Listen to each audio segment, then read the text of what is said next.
来关心这台南归仁者有真侪农民伫咧种这小玉啊，本地准备要采收啊，却因为6月初落大雨，致使西瓜拢浸水，又搁再出日头，这西瓜拢烂去，损失是真严重。另外，大内这个阿布卡罗又来啊，因为高温的影响，今年是提早个月开始采收啊。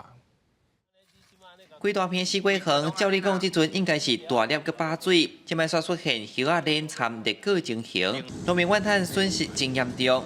原来是6月初熊熊落大雨，严重泡水，刷来个大炎日，致使西瓜被砍折。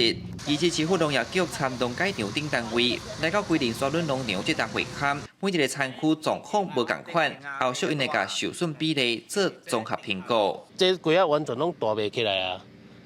拢规个根都拢有受损啊！啊，迄瓜啊都搞遐定型啊，拢袂起来。哦，我这差不多损失一半有啦。那如果以这次的类型，当然就是以最客观、最直接，就是以最假料追会那个裂果。啊，裂果这种天气，其实一个晚上隔天它就开始有烂烂的样子。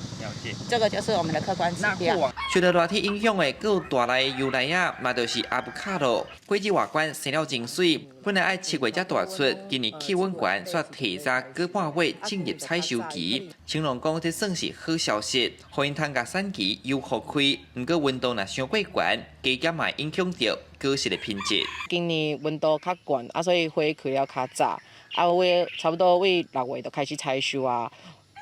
引进拢差不多爱7月中才开始会使采收，啊，毋过伊嘛是因为伊高温高湿就较留着病，像迄炭疽病就会影响阮谷物的品质。中央气象署统计，近来30冬，台湾平均一冬有186天超过30度，极端气候未来恐惊会愈来愈肃常。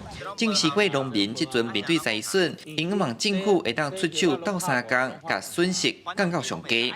记者从台南采访报道。